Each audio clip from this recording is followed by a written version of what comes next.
안녕하세요. 구청과장으로 퇴직한 사막남 김경수입니다. 오늘은 광역시 인재개발원에서 있을 신규 임용 공무원 대상 특강의 핵심 내용을 뽑아서 잠깐 말씀드리겠습니다. 임용을 앞두신 예비 공무원은 물론이고요. 이제 막 공직 생활을 시작한 새내기 공무원분들에게도 도움이 될 테니까요. 이번 영상 끝까지 시청해 주시면 고맙겠습니다. 오늘 드릴 말씀은 남의 이야기가 아니라 30년 공직생활 동안 제가 겪고 실천한 이야기입니다. 물론 오늘 드릴 말씀이 공직생활의 정석은 아닙니다. 그러니까 굳이 제 이야기를 닮을 필요는 없습니다. 너무 힘이 들 수도 있고요. 남의 이야기로 들릴 수도 있기 때문입니다. 하지만 여러분은 지혜롭습니다. 무시할 부분은 버리시고요. 닮고 싶은 부분은 공직생활의 디딤돌로 삼으시기 바랍니다. 최근 인사혁신처에서 발표한 자료를 보면 어려운 관문을 뚫고 들어온 공무원 중에서 5년 내에 퇴직하는 공무원이 14.9%, 이 중에 1년 미만 퇴직자가 26.5%라고 합니다. 막상 힘들게 들어오긴 했는데 기대했던 것과 달라도 너무 달랐던 모양이죠. 공무원이 철밥통이라는 얘기는 이제 옛말이 되었습니다. 정시 퇴근과 워라밸, 공무원이 되면 편하고 안정적일 것이라 기대했다면 지금이라도 당장 생각을 고쳐 먹어야 됩니다. 업무가 정말 빡셉니다. 화재, 구제역 같은 재난이나 사건, 사고가 발생하면 제일 먼저 현장으로 달려가는 사람이 바로 공무원입니다. 코로나19의 최전선에도 물론 선배 공무원들이 있습니다. 공무원 봉급이 예전보다 높아졌지만 초임 봉급은 박합니다. 풍족하게 쓰기에는 턱없이 부족하죠. 공무원이라는 직업으로 경제적 풍요를 꿈꿨다면 이 생각 또한 빨리 바꾸셔야 합니다. 공직은 사회의 수많은 집단 중에서 가장 보수적입니다. 모든 행동이 법에 의해 규율을 받습니다. 간섭받는 것이 싫거나 자유분방을 추구하는 사람이라면 이 또한 생각을 바꾸거나 공직 선택을 심각하게 다시 한번 고민하셔야 합니다. 관료사의 특징을 이해하고 인정해야 합니다. 이것이 공직의 한계인 것이죠. 그럼에도 불구하고 여러분이 공직을 선택한 이유는요, 단점보다 공직이 갖고 있는 장점이 훨씬 많기 때문이죠. 빡센 업무와 풍족하지 않은 봉급, 그리고 다분히 보수적인 조직에서 여러분이 성장하고 공직의 장점을 최대한 누릴 수 있는 방법은 헌신과 봉사의 마음을 갖는 것입니다. 이것은 공직자가 갖추어야 할 기본 자세이기도 하죠. 공무원이 되면 최고로 치는 영예와 보람은 승진입니다. 그리고 공직생활의 3대 축은 업무, 즉 일과 인간관계, 그리고 자기관리입니다.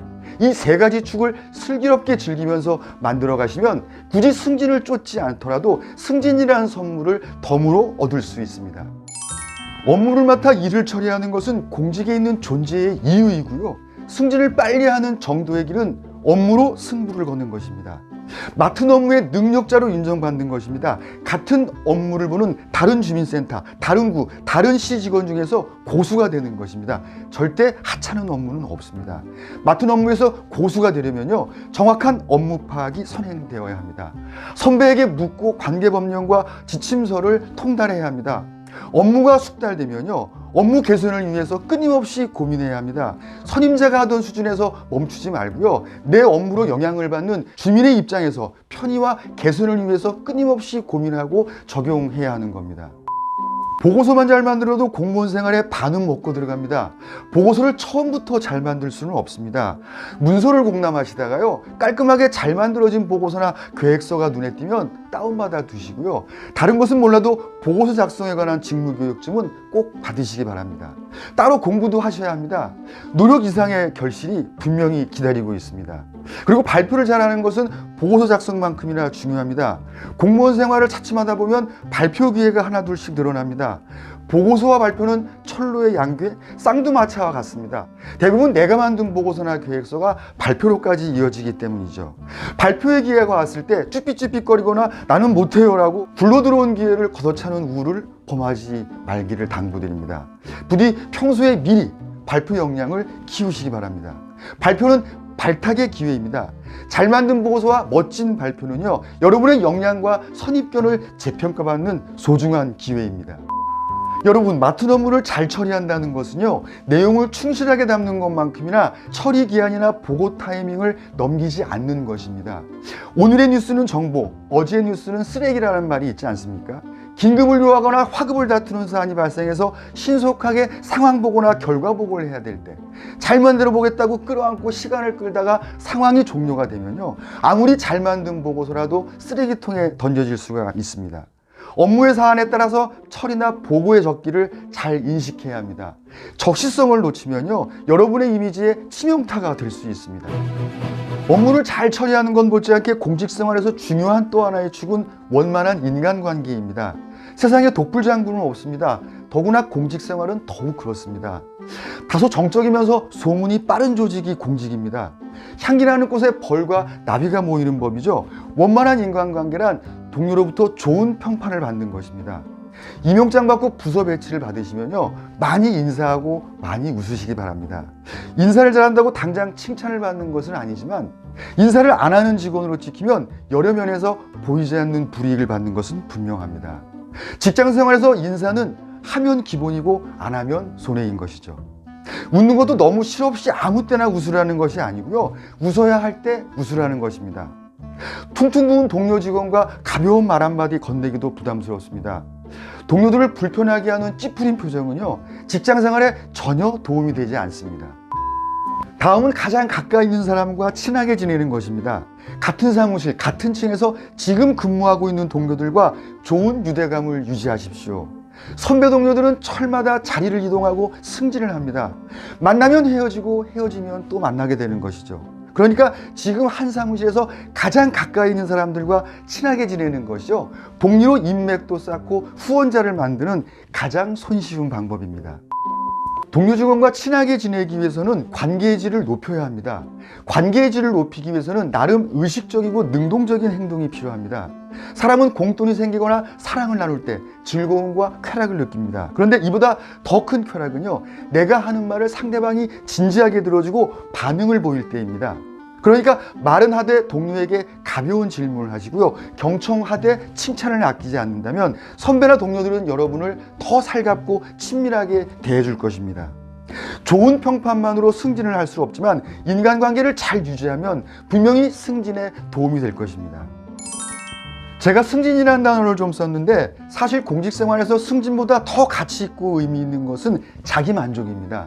공직생활을 넘어서 삶의 궁극적인 목적은 나의 행복이고, 행복은 삶의 만족과 보람에서 찾을 수 있기 때문입니다.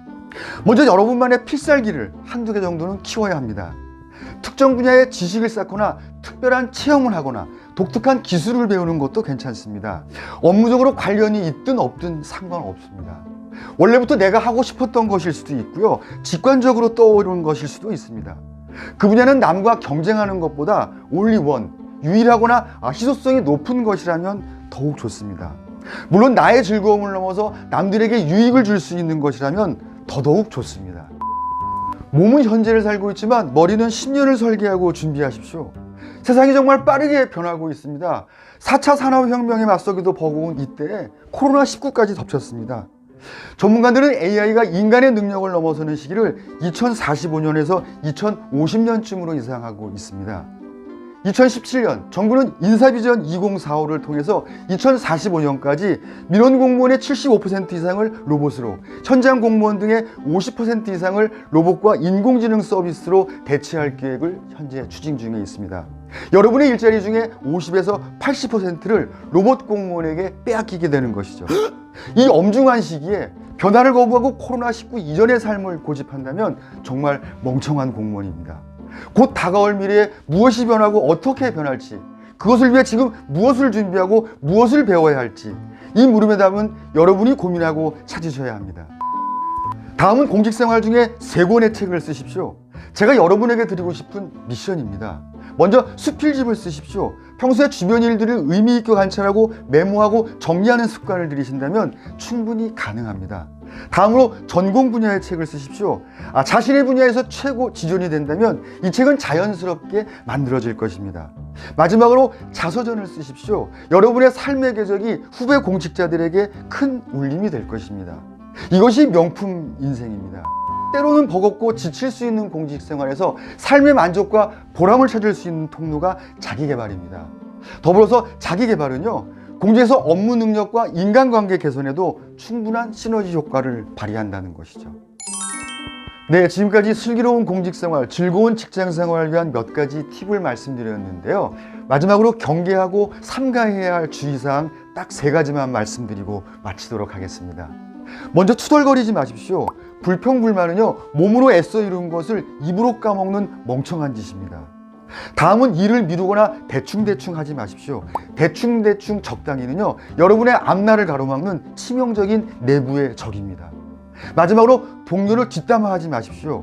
남을 씹어대는 사람으로 인식되면요, 동료들이 경계하고 등을 돌리게 된다는 점을 명심하시기 바랍니다.